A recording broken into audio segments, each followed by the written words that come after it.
به زور اومد بعد مثلا 2-3 فصل ماهی. من میگم یک نگاه کلی داشت، برنامه مشخص تو ایران که نمیشه داشت. پس هم نه بیزینس رو باید ول کنی نه باید بچه‌تو ول کنی. من فکر میکنم مثلا 6 و 7 شروع میکردم تا ساعت 1 شب. ذوق داشتی یا مجبور بودی؟ نه ذوق داشتم. جلسه داشتم بیرون، آقا فوش کشی، ما باید اینا رو بریزیم بیرون. این از معضلای ما تو ایرانه به ویژه دیگه، سرمایه‌گذار کم، سرمایه‌گذار بعضی وقتا بی ربط توی اکوسیستم. بحث توسعه استراتژی هم که تخصص منه، بیزینس هم تخصص منه، همین دیگه چی موند؟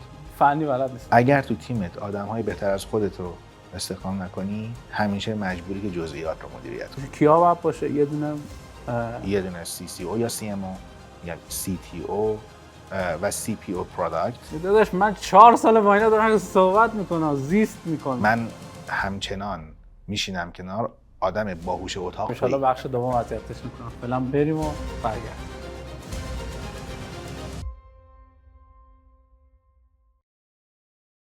سلام، من مانوئل هستم و اینجا چالش تایم.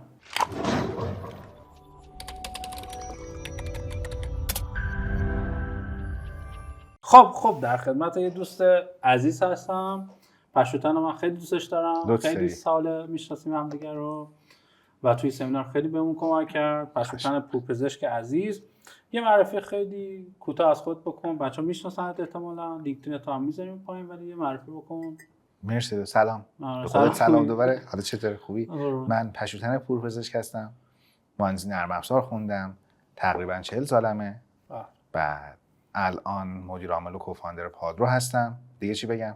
دیگه قبلش میدونم توی کوه یخی که فقط یه ذرت معلومه. زیرشو بگو. خب دیگه قبل از این اکوسیستم استارتاپی رو که با گروه استمپ فعلی، گروه روما که اون موقع شروع کردم از راکت اینترنت. آره، از اوایل 2014 یکم تجربه توی بیزنس فود داشتم. بعد با میلو تا زمان بودنم تو گروه و بعدش هم که دیگه کار کردن رو ایده پادرو تقریبا 1 سال خورده، بعد دنبال جذب سرمایه و سرمایه گرفتن و تا امروز. خب مرسی پشوتن. اول که توضیح بدم، اگه من در طول صحبت با پشوتن شوخی خاصی میکنم ما هم رفیق، به خاطر همین شوخی آزاده، شما میتونید شوخی کنید. چشم. به خاطر اینجا شوخی. یه سری از مهمونان میبینید من سنگین رنگینم، بدونید که زیاد حالا اولین تاچمون دومین تاچه، ولی ما با پشوتن خوب خیلی صحبت. عرضم حضورشون میخوایم در مورد چیزی که هر دومون مخصوصا من توش مشکل داشتم، یعنی بحث مدیر عاملی یک استارتاپ، چه کوچیک، متوسط و بزرگ. شما بامیلی رو داشتی، الان پادرو متوسط میشه. به چی میذاری مبنای اندازه‌گیری؟ مثلا اسم بزرگ. ما یه مجموعه الان کمتر 70 نفری. خب اون میشه متوسط. متوسط. کوچیک و خیلی کوچیک، بزرگ خیلی بزرگ. اینجوری بزنیم در چیز. خب اینا هر کدوم چالش‌ها بر اساس سطحی که داریم، بر اساس سطح کسب و کار، بر اساس چیز، خب این چالش‌ها خیلی خیلی بیشتر میشه و نوع چالش‌هاش فرق میکنه. اما با توجهی که خب به هر حال مخاطبین ما کوچک، متوسط، حالا یک کم بزرگ هستن، ما بیشتر در مورد کوچیک و متوسط و یک کم بزرگ می‌خوایم صحبت کنیم. جایی که مثلا 2000 تا 3000 تا پرسنل داره رو فعلا ما با اون کار نداریم. حالا شاید تو مسابقه دیگه با هم صحبت کنیم. میدونم هم تجربه اینو داشتی. با میلو چند نفر بودی؟ نزدیک 545 نفر. یعنی خب از اونجا بگیر تا به پایین که به هر حال تو پادرو که رفت. ولی باز تعداد پیچیدگی کسب و کار رو نشون نمیده. اینم یک باز چیز جدیدی که بچه‌ها باید بدونن. فکر نمی‌کنن هر چقدر آدم اضافه بکنن سیاه لشکر زیاد کنن کارا درست نمی‌کنن. از همینجا شروع کنین. آقا سیاه لشکر زیاد، بیزینس موفق یا بیزینس موفق. مثلا این دو تا به نظر من جزیره جدان که یه پل بینشون برقراره. تو الان توی دنیا خیلی از استارتاپ‌ها رو می‌بینی که اتفاقا خودشون اون کوفاندرها با پوزیشن‌های سی لول میان معرفی میکنن. یه دونه سی او داره، یه دونه سی او داره که او میشه اپریشن، سیش این یکی میشه کامرشیال، یه دونه سی او، یه دونه سی تی او.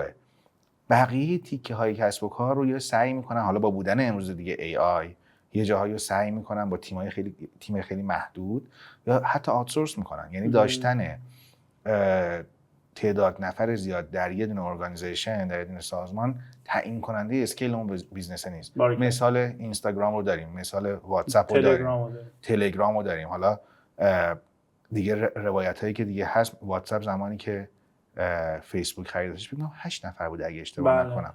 تلگرام الان 40 نفر. تلگرام الان 40 نفره. یا اینستاگرام رو زمانی که 600 میلیون دلار فیسبوک خریدش 13 نفر بودن. و اصلا حالا نمیدونم کتاب نو فیلتر رو خوندی؟ بدون فیلتر بخونین کتاب داستان اینستاگرام. هر کی که میتونه این کتاب رو بخونه.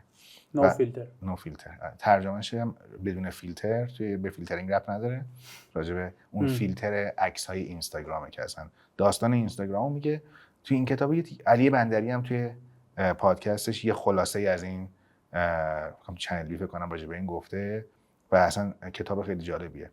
حتی مثلا جالبه اون جایی که فیسبوک میاد اینستاگرام رو میخره 600 میلیون دلار داریم راجع به فکر میکنم حالا قبل از 2020 داریم صحبت میکنیم ولی خیلی هم فاصله نداره، داریم راجع به این صحبت میکنیم که اکسپلور اینستاگرام دستی ست میشده.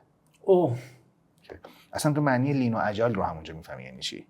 یعنی تا زمانی که یک پرکتیسی، یک فرایندی به اون حداقل‌های پاسخگوییش نرسیده، سراغ این که من برم حتما از اول حالا پروداکت رو بیام طراحی کنم، دیزاین کنم، یه تیم بذارم، 5 نفر بذارم، حالا بکنم اینا رو 2 مرتبه یه دونه تیم براشون اسپرینت ببندم، شروع کنن الان اکسپلور رو بنویسن.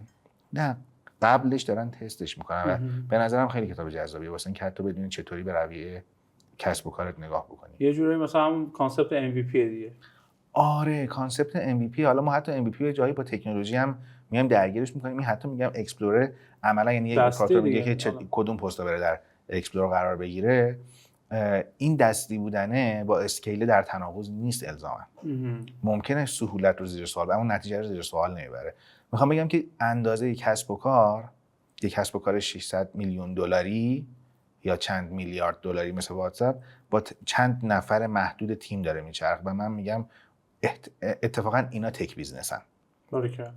آپریشن بیزنس نیستن. کاری نداره اینستاگرام میتونست از اول بگه که من پاسخگویی به مشتریانم تلفنیه. چند نفر نیاز داشت واسه اون چند 10 میلیون چند صد میلیون نفر واسه اینکه بخوان همون کاری که مایکروسافت همین زمانه‌ای میکرد توی هند و جاهای دیگه کال سنتر داشت. اینا از اول رفتن رو تیکتینگ. فارغ از این که چقدر پاسخگویی وجود داشت واسه این تیکت ها و چقدر ما تجربه خوب ازش داریم، ولی انقدر ان بیلیون آدم دارن ازش الان استفاده میکنن دیگه. و این اسکیل بیزنسه. بیزنس بزرگ اینطوری به نظر من تعریف میشه. یه پل میشه اندازه کسب و کار، یه پل میشه منابع مورد نیاز برای چرخوندن اون کسب و کاره. ولی متاسفانه اتفاق مثلا من میگم این سمینار 25-30 نفریم، این چپ چپی نگاه میکنن و یعنی چی انقدر کوچیک بوده این سمینار. مانوئل، من خیلی خوشحال میگم که کمتر از 70 نفریم و حتی یه بازه‌های زمانی تو پادرو ما میتونستیم بریم سراغ این که مثلا تیم ما میگیم کاستومر ساکسس، CS ما میگیم کاستومر ساکسس، بریم بگیم 30 نفر آدم بگیریم اونجا. هم باجتشو بوده، هم از اون طرف توی برنامه‌مون بوده. برام الان اتفاقا این جذابه که ببینم من حتی میتونم کمتر با نیروهای با همین تعداد با کیفیت بالاتر، چه کیفیت داخل تیم خودمون رو ببرم بالا، چه حتی نیروهای با کیفیت اضافه بکنم به تیم. ما الان نگاهمون اینه که جایگزینی هر نفری که به هر نحوی از پادرو جدا میشه با آدم با کیفیت تر جایگزین بشه. کیفیت هم الزاما فقط این نیست که پروفایلش چی باشه، اینه که به کسب و کار ما ارزش بیشتری اضافه بکنه، به فرآیند ما به فرآیندهای ما بلوغ بیشتری اضافه بکنه. این به نظرم خیلی اتفاقا ارزشمنده. من اگر امروز فرض کن تعدادمون از این کمتر بود احتمالاً خوشحال‌تر بودم. یه جایی که خیلی زیاد میشه مثلا دیگه کم کردنش خیلی سخته یا بهینه کردن سخته. یه همکاری ما داشتیم قبلا، یه واژه جالبی میگفت بعضی وقتا بی دلیل بزرگ شدن بهره‌وری معکوس میاره. تو همین که بخوای این آدما رو مدیریت بکنی ولی بلوغ فرایندی نداری یا حتی بلوغ کسب و کاری هنوز اتفاق نیفتاده، فارغ از اینکه آدم‌ها چقدر بالغن اون کسب و کار هنوز بالغ نیست. همینجا مدیریت کردن اون آدم‌ها 30% منابع تو رو میگیره. خودت میدونی که ما توی سن جای مشکل داشتیم و چقدر ازت کمک گرفتیم برای و عملاً دقیقاً با پوست و استخوان حرفات رو حس میکنم و جدی بگیر دوستان، یعنی که تعداد زیاد هیچ وقت نمیتونه موفقیت برای شما بیاره. میخواستم خیلی در مورد بحث دیگه صحبت کنیم ولی بحث چون شروع شد میخوام یه خلاصه داستان یه نکته گفتی کور تیم کیا باید باشه؟ یه دونه خب مدیره که بیزنس میخواد میفهمه فلان، یکی تک، حتما تک مهمه، حتما تک یه مهمه. مارکتینگ. من اینطوری میگم یه کسب و کاره، حالا بسته به این که یک کسب و کاری حساس به مارکتینگ یا حساس به فروشه میتونه بشه CCO کامرشیال آفیسر یا CMO مارکتینگ آفیسر. خب میتونه یکی از این دوتا باشه. من میگم یک کسب و کاری، یه فنی، احتمالاً بسته به لوکیشنی که توش کسب و کار رو راه میندازی احتمالاً کسی رو لازم هم داری که از روالای اداری و قرارداد و اینها هم بدون خیلی کمک میکنه. شاید یکی از شانسایی که من داشتم توی این مراحل مختلفی که کار کردم اینه که به اجبار مجبور شدم جاهای مالی بفهمم، یه جاهایی یکم حقوقی بفهمم، قرارداد بفهمم، خیلی کمکم کرده. خیلی کمک میکنه. آره. ولی یه مثلث تعریفش کردم دیگه، میگم یه دونه CCO یا CMO، میگم CTO و CPO پروداکت، و یه دونه اونور CEO اجرایی داشته باشیم که اون اگر بحث‌های حقوقی مالی اینها رو هم حتما ضرورت داره که بدونه. این سه تا ضروریه، بقیه‌اش میشه احتمالاً آپشن میاد تو مرحله بعدی. چیز مثلا اینکه توی سمینار مثلا من هم CEO هم پروداکت هم هستم، هم یه سری جا مثلا کمک مالی هم میکنم، البته اوتسورس داریم. تو شده پاول دروفی. من البته که راضی نیستم از اینا، ولی مثلا یه جا UI هم میزنم برای سمینار، یعنی شاید در این حد رشد کرده. اینا هم هیچ کدوم بلد نبودم. مثلا تو در نظر بگو مثلا من یه سال پیش نیاز ایجاد شد که برم فیگما یاد بگیرم، یه چیزی می‌خواستم به تیممون بگم که آقا اینو اجرا کنید. می‌دیدم آقا هر چی من تو فتوشاپ یا مثلا تو چیز می‌کشیدم اون اجرا نمی‌شد. گفتم برم یو آیشو برم بزنم، یاد گرفتم، چیز کردم، الان مدعی هم در یو. یعنی بعضی اینه که خوشبختانه بدبختانه رو پروداکت هم همینه فلان. من نمیگم یک CEO میتونه من باشم، ولی اتفاقا بحث خوبی شروع کرد. شروع کردیم آقا مدیر یک کسب و کار چقدر باید همه چیز بداند و چه چیزهایی باید بداند. مثلا من اینجا به صورت زنده مثلا چیزهایی که من میدونم، مارکتینگ رو میدونم، فروش رو تا حدی میدونم، تکنیکال اصلا نمیدونم، پروداکت میدونم، مالی تا حدی میدونم، حسابداری تا حدی میدونم، یو آی میدونم، طراحی گرافیک میدونم، طراحی سایت هم مثلا کار با وردپرس هم بلدم. بحث توسعه استراتژی هم که تخصص منه، بیزینس هم تخصص منه. همین دیگه چی موند؟ فنی بلد نیستم ولی اون میتونم صحبت کنم با فنی هم. میخوام ببینم که آقا این درسته یا چی درست. ببین بذار من تجربه زیستمو میگم. حتی تیکه‌های قبلی هم راجع به رولایی که دارم میگم، این تجربه زیسته خودمو میگم. ممکنه که تجربه زیسته کسی دیگه متفاوت از این باشه. من برای خودم کسب و کار رو، استارتاپ رو میام این مدلی میگم، یه صفر میذارم، یه نقطه صفر میذارم، یه نقطه 100 میذارم. به صفر میگم نقطه ایده، به 100 میگم نقطه تعالی. این که این نقطه پروداکت مارکت فیت شده، رشد کردی، نقطه 100 تعالیش یا اگزییت کردی یا سودآور شدی یا رفتی تو بورس، به هر چیزی که اسمشو میذاری دیگه. من عملاً تا اون هدفی که خواستم. حالا 0 تا 30 تا 70 تا 100. 0 تا 30 رو میگم پروداکت مارکت فیت، سرویس مارکت فیت. درست. اون جایی که میفهمیم تطبیق محصول با نیاز مشتری، با ارزش هایی که واسه اون مهمه و الی آخر. 30 تا 70 رو میگم اسکیل اپ و 70 تا 100 رو میگم مچوریتی و اون بلوغی که بعد اتفاق بیفته. پرسونای آدم‌های مختلفی که تو این بسته قرار میگیرن به عنوان مدیر کسب و کار متفاوته. من مثلا برآوردم از خودم اینه که من آدم 0 تا 30 هستم و من تمام. برآوردم اینه که 30 تا 70 یه بخش خوبیش رو هم میتونم برم، اما امروزی که خودم رو میبینم نه میتونم نه میخوام که آدم 70 تا 100 باشم.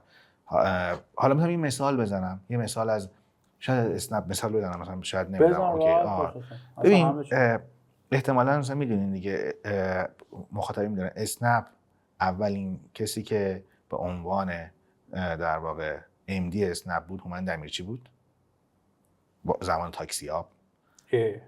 بعد شهرام شاهکار اومد، بعد ژوبین علاقبند بود. من میگم 0 تا 30 هومن.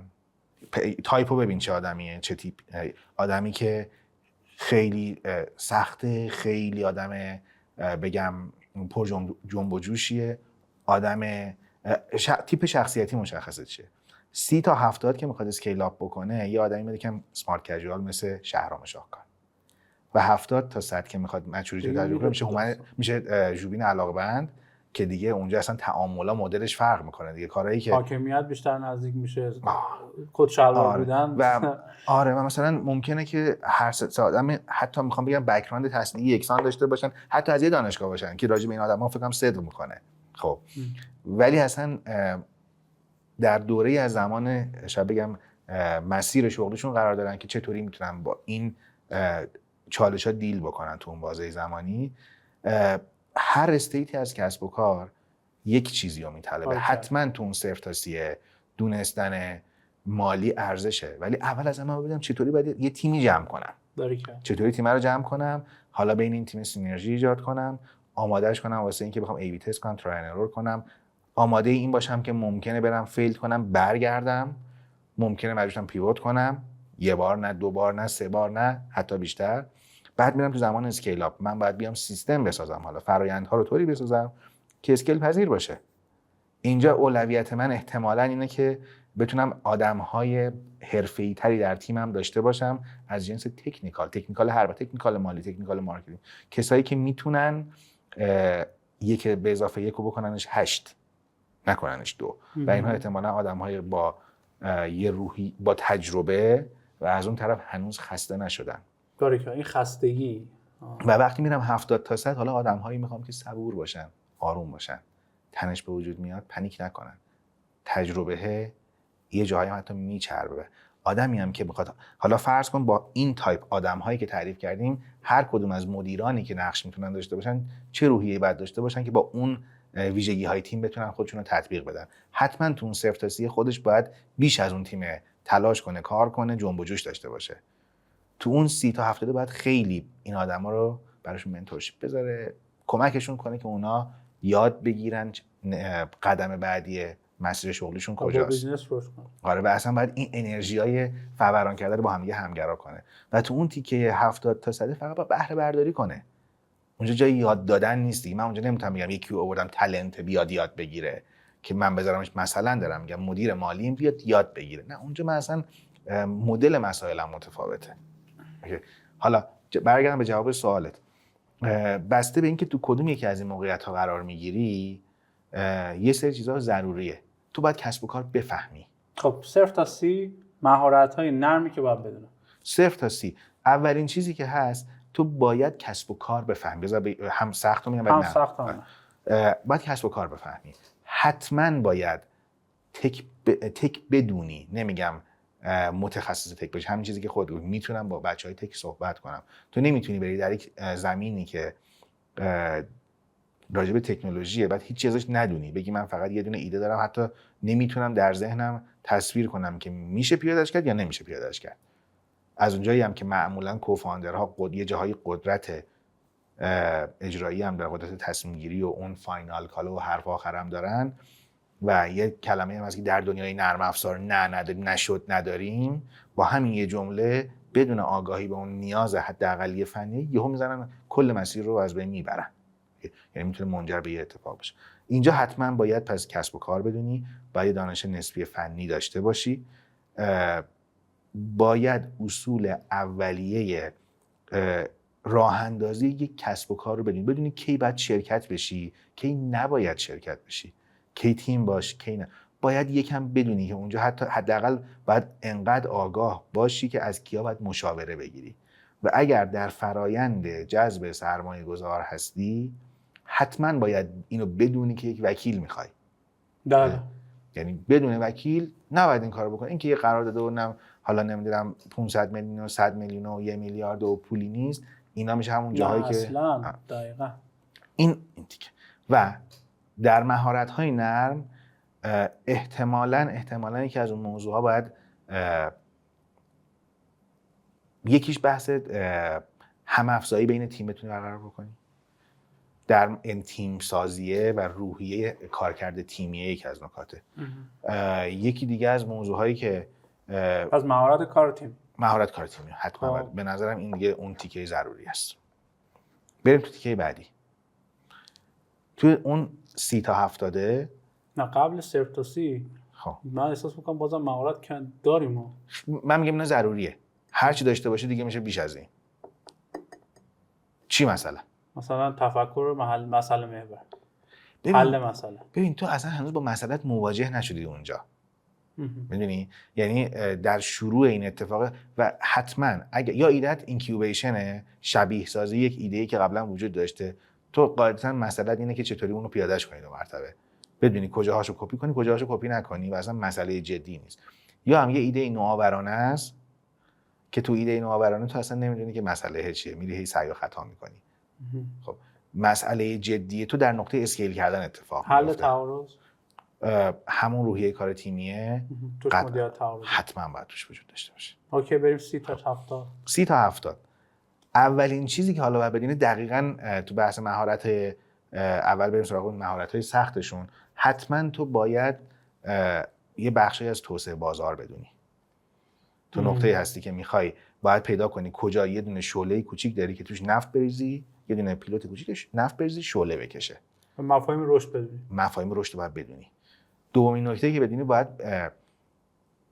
اول از همه مدیریت ذی‌نفعان بلد باشی. اوکی. مدیریت ذی‌نفعان یعنی چی؟ اولین ما چند تا ذی‌نفع داریم دیگه. میگیم سهامداران، کوفاندرها، تیم، مشتریان، یه جاهای رگولاتور هم میشه این. ولی اصلی‌ترین ذی‌نفع کیه به نظرت؟ خودم. می‌خواستم بگم خودم ولی گفتم شاید رفت نداشته. ما یکی از مشکلایی که داریم حتما اینه که خودمون رو نمیتونیم مدیریت کنیم، بعد میخوایم بقیه رو مدیریت کنیم. مثل همون تئوری مدیریت جهانمونه دیگه. خودمون موندیم میخوایم جهان رو مدیریت کنیم. مدیریت خودم یعنی چی؟ یعنی بدونم که اول از همه من کجا خوبم کجا خوب نیستم. بدونم من قراره یک آدم 24/7 کار کردن باشم یا یک آدمی باشم که تعادل زندگی و کارم رو نگه دارم. من نمیدونم، من رندوم رفتار میکنم، هر چه پیش آید خوش آید. پس خودم رو نمیتونم مدیریت کنم. چی میشه؟ الانم خیلی باب شده دیگه. من باش مخالف نیستم ولی میخوام بگم کارکرد درستش شاید الزاما نیست. میرم یه کوچ میگیرم یا یه منتور میگیرم، میگم حالا بهم بگو چیکار بکنم، که روحیه اونها هم نیست که بگیم چه بکنیم دیگه. خب پس من باید بدونم اول اصلا خودم چطوری مدیریت کنم، بعد بقیه ذی‌نفعانم رو مدیریت کنم. تو سریال سوپر پامپ تو دیدی؟ نه. یه مینی سریال در مورد داستان اوبره. داستان واقعی بر اساس واقعیت، یعنی این ویکی‌پدیای اوبر، ولی خیلی اگر حوصلت میکشه و حوصله مخاطب میکشه ببینین اینو. سریال من میبینم. به نظرم بسیار سریال آموزنده‌ایه غیر از فان بودنش، ولی اون جاهایی که اصلا در واقع تیکی اون یکی از اون کوفاندرها با هیئت مدیرش درگیر میشه. خب حالا البته سوپر پامپ قراره که هر سیزنش در سوپر پامپ PUMPED قراره هر سیزنش قراره در مورد یکی از استارتاپ ها باشه. قرار بود سیزن روش در مورد زاکربرگ و فیسبوک باشه که هنوز نمیدونم چرا نیومده. سوپر پامپ. آره.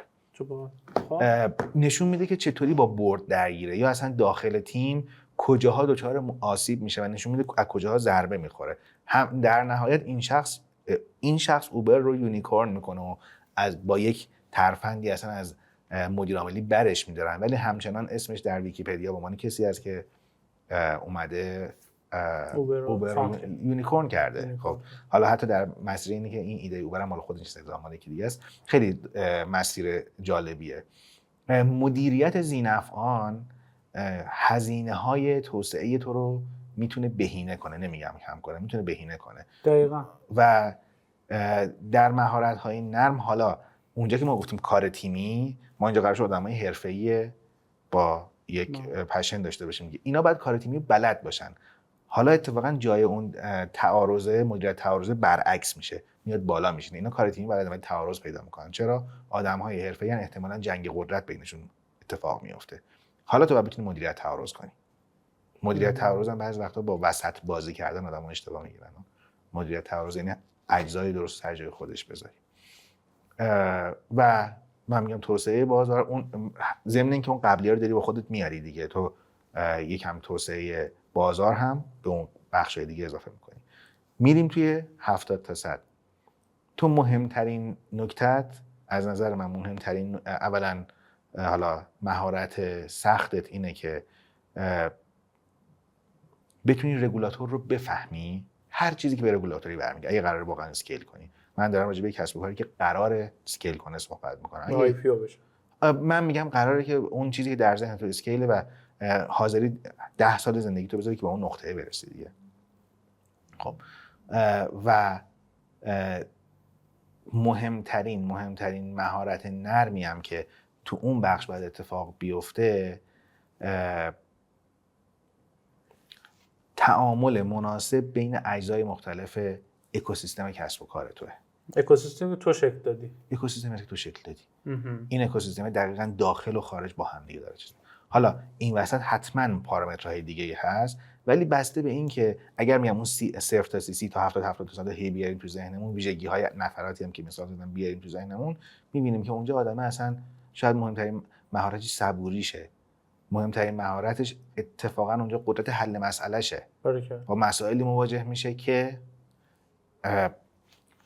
آدمی که اینجا میشینه اصلا میگه اینا مگه من باید به عنوان مدیر کسب و کار با اینا درگیر باشم، ولی اونی که اون تو 70 تا 100 نشسته اصلا میفهمه که این ذات مواجهه با یک بازاری هست که داره ما هم داریم دیسراپت میکنیم، داریم به همش میزنیم، حالا یه سری واکنش داریم، من باید چطوری این واکنش‌ها رو ببینم، اکشن مناسب در قبال اون بگیرم. ببین چیزایی مثل مدیریت ریسک، مدیریت ارزش شما، بحث اولویت بندی، مدیریت زمان، مدیریت ریسک، دیگه چی بگم براتون، مدیریت استرس، استراب، مدیریت خشم. مانوئل تو خیلی اینا که داری میگی و با پول یا با ابزار میتونی در اختیار بگیری. یه سری چیزا رو با پول و ابزار نمیتونی در اختیار بگیری. تو واسه ریسک منیجمنتت ریسک از آسمون نمیاد. مواجهه تو با بازارته، یک مشاور میگیری میاد اونجا نگاه میکنه میگه آها من اتفاقا یه نگاه آوتساید این از بیرون هم که نگاه میکنه حتما بدونه من میگم بدونه چی میگن خدا کلمه‌اش یادم این بایاس نیست. حالا بایاس رو فارسیش کن. بایاس نمیدونم فارسی. همون دیگه من خواستم فارسی. میخوام بگم سوگیری نداره. سوگیری نداره. بدون سوگیری میتونه سرویس حرفه‌ای به تو بفروشه در این نقاط. یه جاهایی تو این تیکه‌های صفر تو از منتورشیپ آدم‌ها و والنتیرها و داوطلب‌هایی که در اکوسیستم هستن استفاده می‌کنی. تو 30 تا 70 آدم‌های بزرگتر از خودت رو اضافه می‌کنی. یعنی یه مشاوری میگیری که خودت خیلی خیلی خیلی خیلی بیشتر میفهمه تو اون موضوع خاص و حرفه‌ای اونجا داره کار انجام میده و تو 70 تا 100 تو به واسطه اون بلوغی که داری، اسکیلی که داری، آدم‌ها هست حتی بهت پیشنهاد میدن بیان کمک کنن. ولی در همه این چیزا یه موضوع مشترکه برای من 0 تا 100. من یه توییتی رو چند سال قبل نوشتم، از اون موقعم پین مونده. هر وقتم میخوام بذار همین باشه. اونم اینه که اگر تو تیمت آدم‌های بهتر از خودت رو استخدام نکنی، همیشه مجبوری که جزئیات رو مدیریت کنی. که در همه این مسیره باید تمام تلاشت میشه کوفاندرت بهتر از خودت باشه، CMOت بهتر از خودت باشه. این به تو کمک میکنه که بتونی رو اون وظیفه اصلی تمرکز کنی. اگه نباشه داری ریسکتون میبری بالا، ریسک ذاتی تو داری میبری بالا. یعنی چی؟ الان فرض کن که تو منی داری جذب میکنی که در یک بخشی از تو بهتر نیستم، در اون بخشی که باید منو واسه مارکتینگ داری جذب میکنی، من در مارکتینگ از تو بهتر نیستم. من در بهترین وضعیت اسیستنت تو هم، دستیار تو هم. من همچنان میشینم کنار آدم باهوش اتاق تویی. پس تو حرف میزنی، من یه چیزی میگم، تو هم میگی که این کار انجام بده. نهایتا یکی از شاید دغدغه‌هایی که خیلی از فاندرها باش درگیرن، میگم ما وقتی توی اتاق میشینیم داریم صحبت میکنیم با بقیه مدیرامون، ما آدم باهوشه اتاقیم. اینجا نوشتم دانای کل. آره، این بدترین درده. یعنی تو داری یک تیمی داری که دارن حقوق میگیرن برای اینکه یک باری از روش تو بردارن، ولی همچنان تو باید فکر کنی که اونها چطوری بتونن این موضوعهایی که باش درگیرن رو حل کنن. یکیش میشه این که به اندازه کافی نگشتن، یکی میشه بخشش هم شانسه ها. یعنی کوفاندر، حالا بعضی هستن میگن ما سولو فاندریم، یکی میگن نه من سولو فاندر نیستم، من تکی نمیتونم، بعضیا میگن نه من اصلا تکی میتونم، بسته به روحیته. من سولو فاندر نیستم خودم و معمولا باید یکی همراه هم باشه که بتونم این کارا رو انجام بدم و تقسیم کنیم کارا رو. این دیگه میشه تطبیق خودت با اون شرایطی که توش هستی و ما قراره که رو اون خروجی، رو اون آوتکامه تمرکز کنیم دیگه. یه موضوع داریم به اسم زمان، یه موضوع داریم به اسم خروجی. حتما اینا یک تعادلی بینش برقراره، اما به واسطه این که هول بشم نمیتونم خروجیمو تو ریسک ببرم، اون آوتکام نهایی رو نمیتونم تو ریسک ببرم. اگه من بدونم، اگه مانوئل امروز بدونه با این که پشوتن رو میاره توی تیم تبدیل میشه به یک آرزویی که دیگه تا آخر نقطه‌ای که اسمشو بلوغ می‌خوایم بذاریم باش درگیره و این میتونه ریسک بیزنسش بشه، ترجیح میده که پشوتن نیاد، ترجیح میده 6 ماه دیرتر شروع کنه، یه نفری بیاد که به دردش بخوره. عالی، مرسی. فعلا بخش اول رو خیلی جذاب و سریع رد کردیم. پشوتن من همیشه ازش یاد میگیرم، طبق معمولم که گفتش زیادم چالشی نشد اذیتش بکنم. ان شاءالله بخش دوم اذیتش میکنم. فعلا بریم و برگردیم.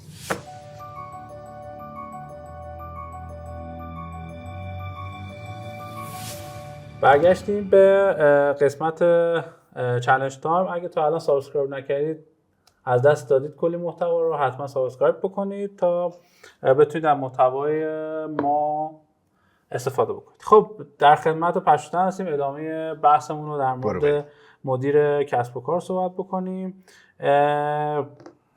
یه کانسپتی که وجود داره در مورد بحث، حالا چه مفهومی که وجود داره در بحث کارآفرینی، بحث حالا مدیریت یک کسب و کار، مخصوصا حالا ما استارتاپیا، بحث تعادل کار و زندگی که یه جا خودت اشاره کردی که آره. من انتخاب میکنم که کامل وقف کارم باشم، رشد زیادی داشته باشم، یا انتخاب میکنم که این دوتا رو تعادلش رو برقرار بکنم.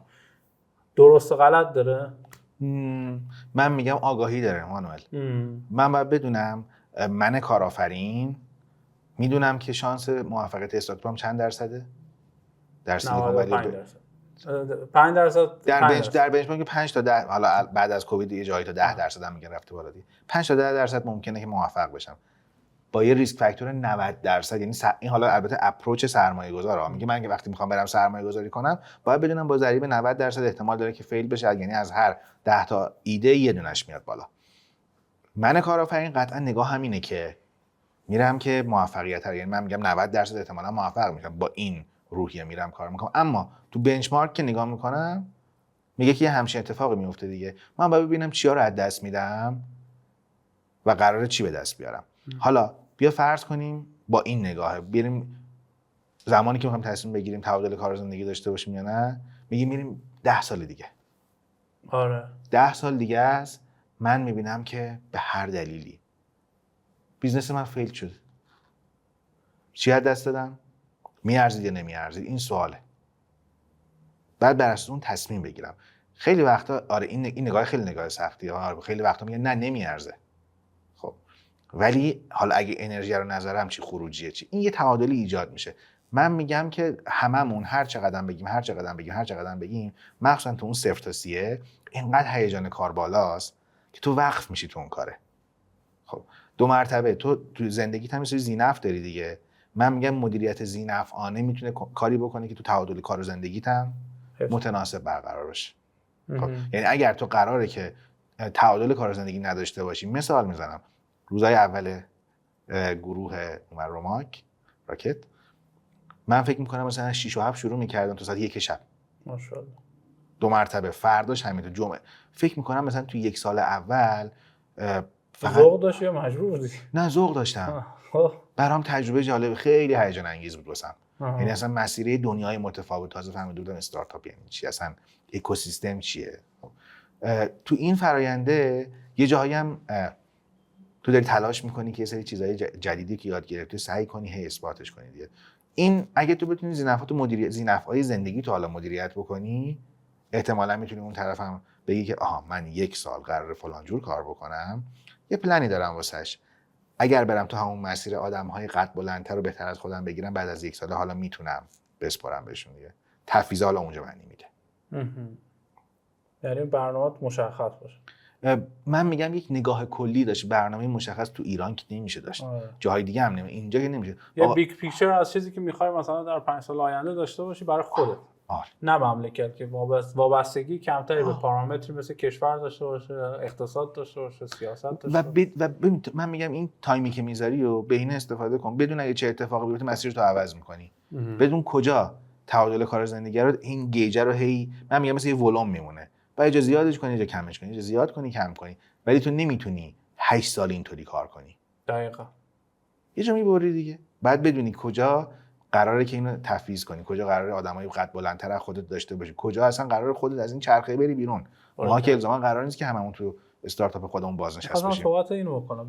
دو تا بحث دارم اینجا. در همین 8 سالی که میگه، البته من یه توضیح هم بدم اتفاقا توی بریکی که حالا دوستان مهمون بعد میومدن، ما امروز مثلا 5 تا ضبط کردیم که پخش می‌کنیم براتون. یه صحبتی کردیم در مورد اینکه خود دوستم گفتش مثلا من 6 صبح کار میکنم، 8 شب 9 شب برمیگردم خونه، 2 تا بچه دارم و اینها.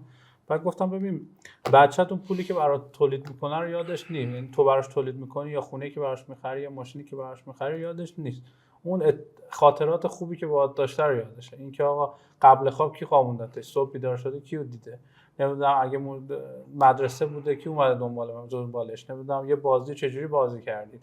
و بحث اینه که ما درسته وارد یه بازی شدیم که میخوایم کسب و کار داشته باشیم، کار بکنیم، از توش پول در بیاریم، قاعدتا هدف هممون توان مالی داشتنه دیگه. اما اتفاقی که وجود داره وقتی وارد خانواده میشی، وقتی بچه داری دیگه، مقدار زینف تا همونجوری که گفتی هم زینف درونی داری هم بیرونی داری دیگه. تو الان یه زینف مهم مثل بچه‌ای که تو خودت تصمیم گرفتی بیاریش، پس تو بهش مثل بیزینسی که تو خودت تصمیم گرفتی ایجادش بکنی. آره. پس هم نه بیزینس رو باید ول کنی، نه باید بچه‌ت رو ول بکنی. این وسط برای هیچ کو فقط اون تعادل خیلی مهمه. من اسمش میگم تناسبه یعنی چی؟ بچه تو ساعت 5 خوابه، تو اگه میخوای زمانی بذاری 5 صبح تو بذار. باریکلا. یا من مثلا تازه 10 شب تا 3 شب برای من پیک کارم. این میشه اون تناسبه. یعنی تطبیق تایم زون تو هماهنگ کن دیگه. الان هم که دیگه بعد از کووید ماشاءالله همه دارن با هم هیبرید کار میکنن. تو تایم زونای مختلف دیگه انقدر چی میگن فریم ورک هست که بتونی اینا رو با هم دیگه سینک کنی. تو اگه یه زینفعی داری میتونی بدون اینکه اینو هزینه اون یکی بکنی تبدیلش کنی به یه مدل. دقیقاً همین. تنها تعهدت اینه که این مدل رو به مرور زمان آپدیتش کنی، بهینه‌اش بکنی. حالا یه نکته که وجود داره، من تو این 8 سال حالا این توضیح خواستم بدم که گفته باشم، چون من کلا ربطی به داستان این چیزای نمیدونم خانوادگی اینا نیستم، ولی کلا گفتیم تجربه خودم.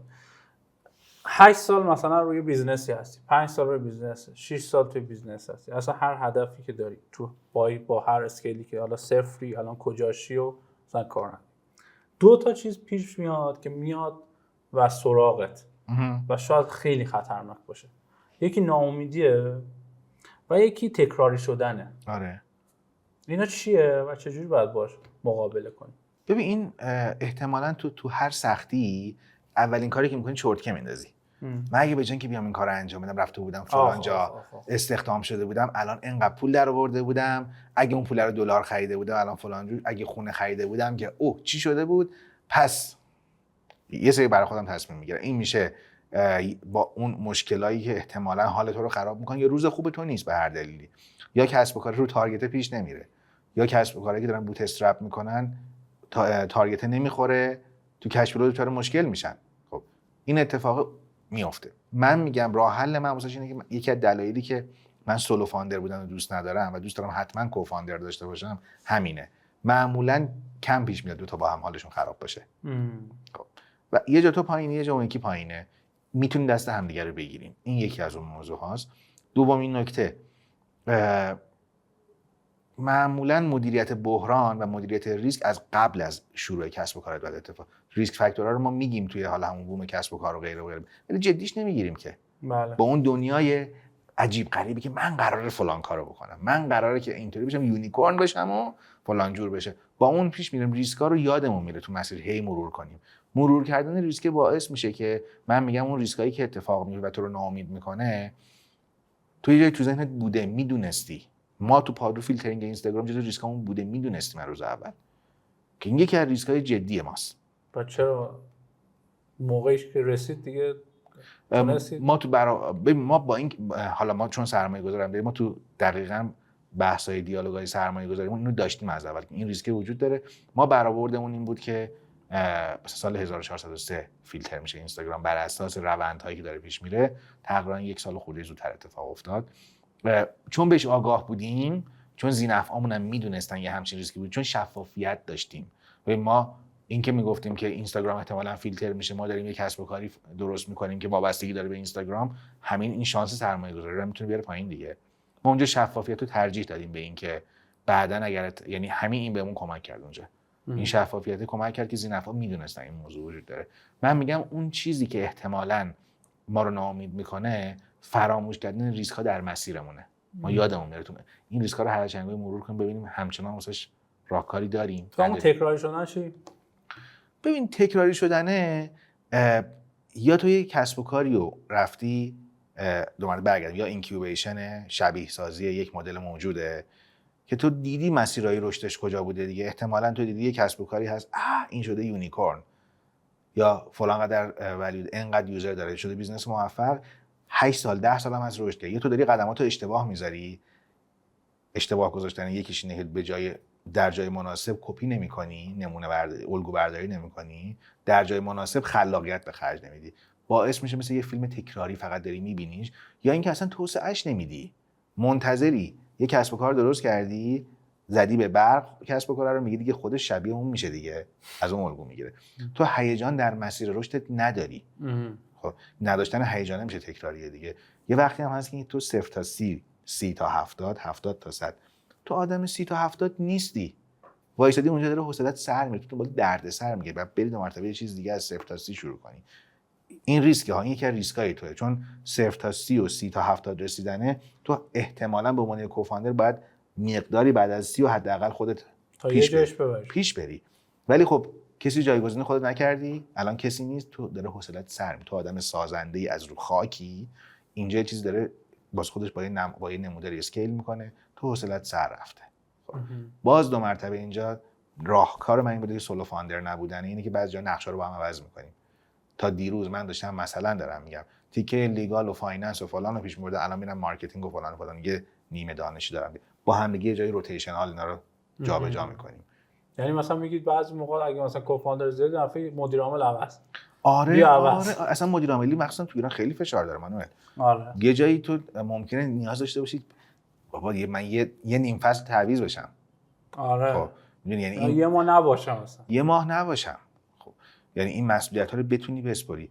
و از اون طرف وقتی که یه نفر سولو فاندره، تو میگی تکراری شدنه دیگه، همه کارا رو داره خودش میکنه، هیچ فضای جدیدی نداره که بخواد تجربهش کنه. الان مثلا من و افشان توی پادرو یه زمانی اینو چند وقت قبل انجام دادیم، ما افشان زره من تو تیکه مارکتینگ و بیزنس درک، من یکم رفتم تیکه پروداکت اون بعد درک شدم. یه ذره سعی کردیم که اون برام اکسپریمنت کنیم ببینیم چه اتفاقی داره، به اتفاقا کمک. خیلی خوب مرسی. صحبت از ذی‌نفعا انقدر داره میشه، یکم برگردیم به بحث ذی‌نفعا.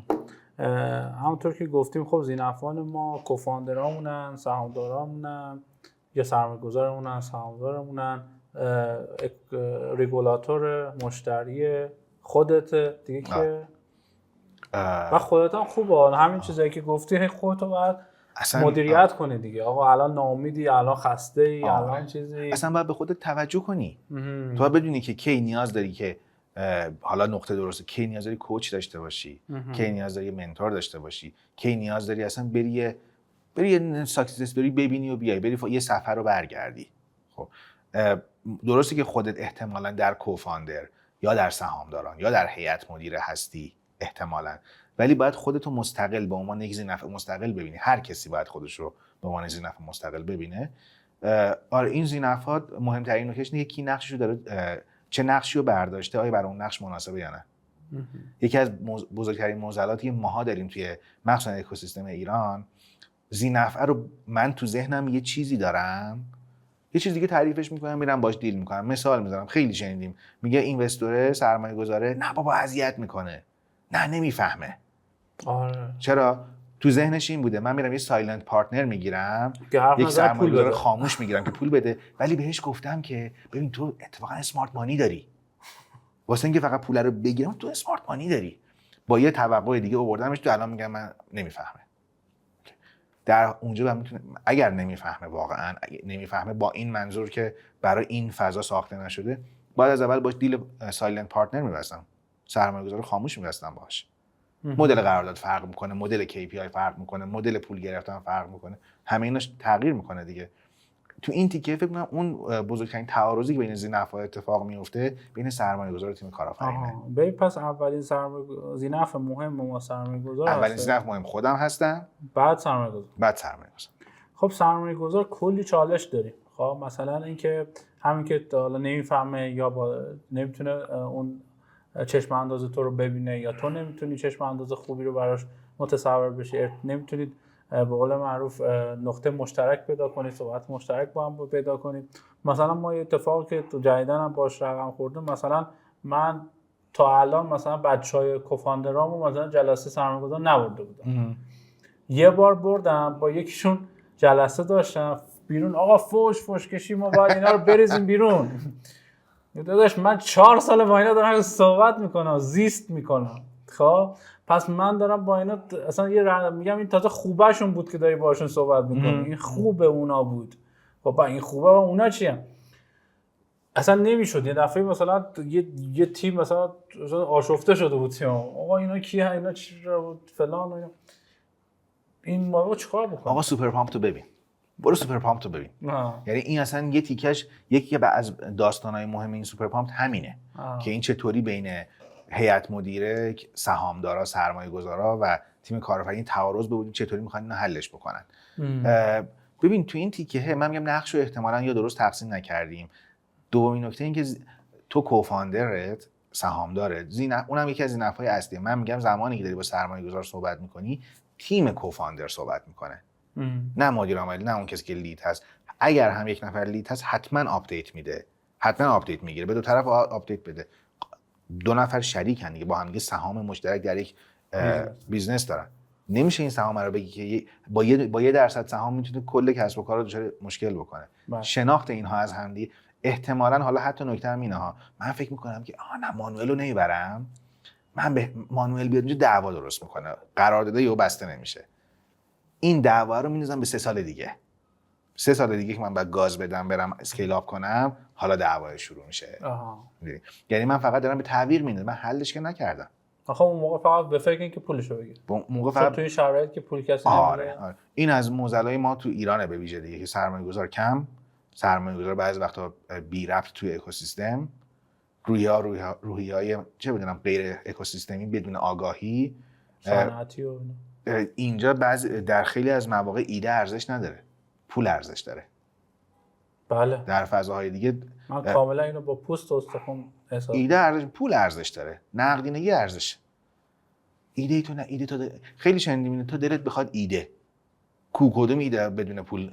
آره این حرف درسته، ولی اینجا اون چیزی که ارزش داره تیم به اضافه ایده، این باندله میتونه باعث بشه اون پول رو مولدش کنه. ما تو مملکتی هستیم که نقدینگی هم مشکله، یعنی نبود نقدینگی الان مشکله، از اون طرف پس داشتن پول ارزشه.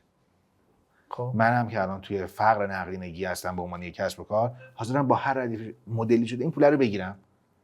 خب فراموش میکنم دیگه، ریسکامو یادم میرم جلو، پشوتنم که میدونم که بازی به هم زنه، به عنوان کوفاندرم میذارم کنار، تو دیالوگ میام. 3 سال دیگه این تازه دعوا شروع میشه.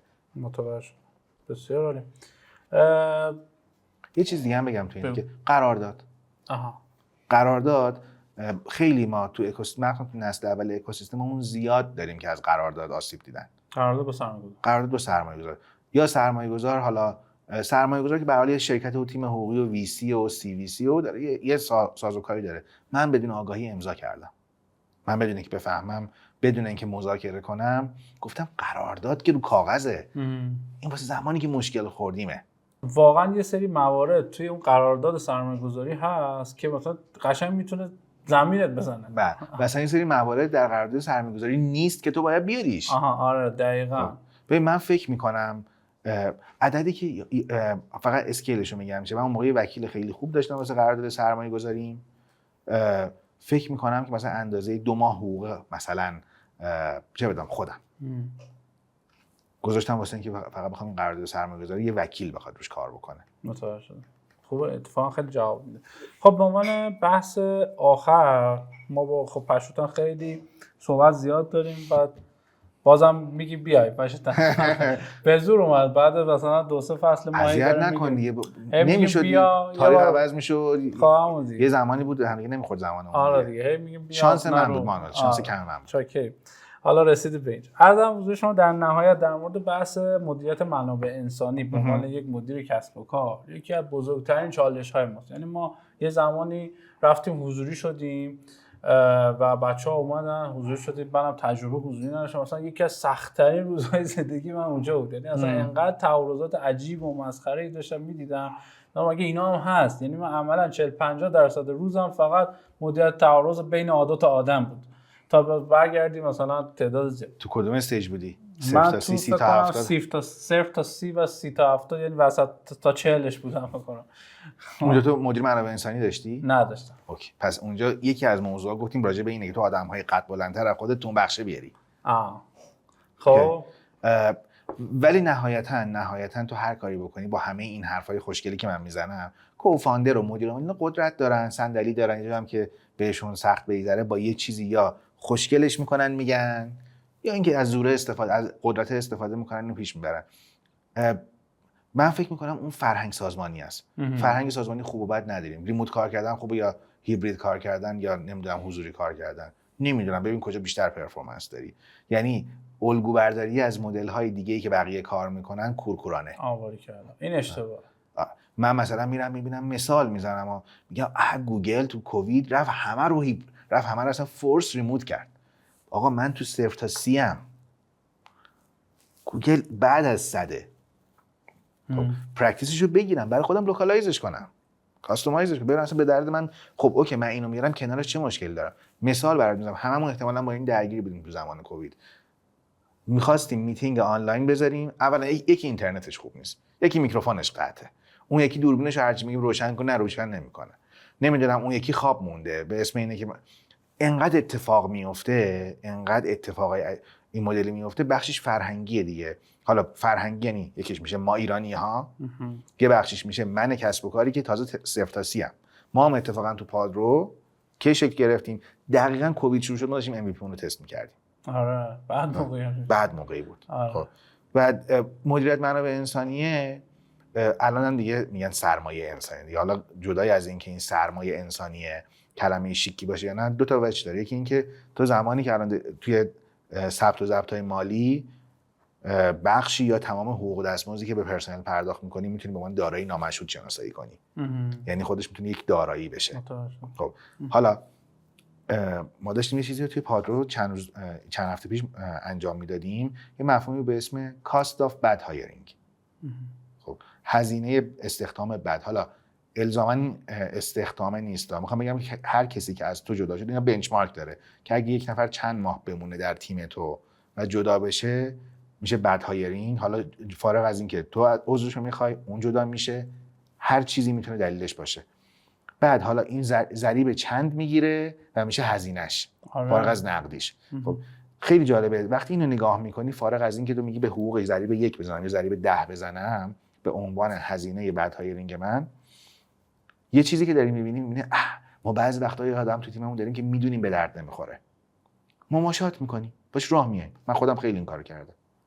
هر ماهی که داره تو تیم من میمونه در واقع داره 3 تا 10 برابر اون حقوقی که میگیره برای من هزینه تولید میکنه به عنوان یه بده.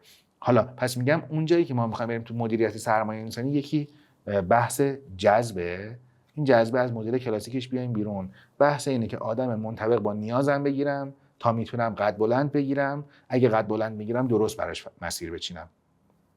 قد بلند در اون استیت. من اگه یه اتاق دارم با سقف مثلا فرض کن چه بدونم 1 متر، نمیتونم یادم 2 متری بیارم توش بزنم متناسب با اون سقفی که دارم، متناسب با استیجی که هستیم، آدم قد بلند بیارم. دوم اگر میبینم جای اشتباه کردم همون موقع اصلاحش کنم. آخ من پشوتن آوردم بهش ماهی مثلا آتومن دادم پس حالا صبر کن باش راه بیام. نه، این هر ماهی که میمونه مثلا n برابرش داره برات هزینه تولید میکنه.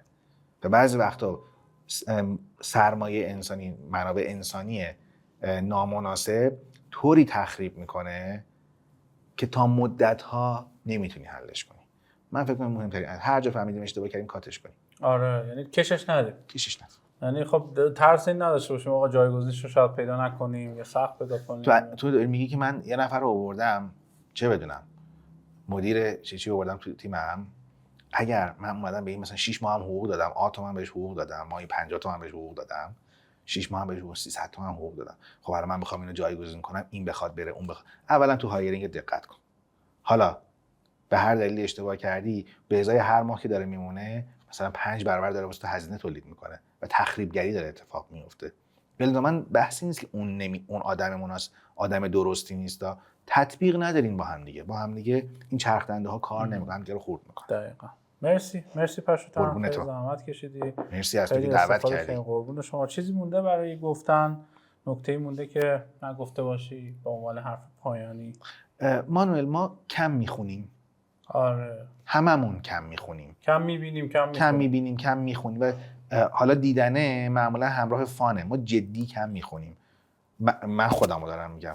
یه بازه زمانی من برای خودم تایم گذاشتم از فلان موقع تا بخون. برو ببین. یه جای برو نظم کسب و کارت یه ببین. حالا برو از نگاه دیگه ببین ما میایم که دیستراپت کنیم دیگه، این نظم رو به هم بزنیم. بعضی وقتا این دیستراپت کردن تو خود کسب و کارمونه. تا نخونیم هم نمیتونیم این کارو کنیم. نمونه های مختلف رو نمیبینیم. خب کم میخونیم، خیلی بخونیم. درست میگی. خوبه بخونید گوش بدید ببینید.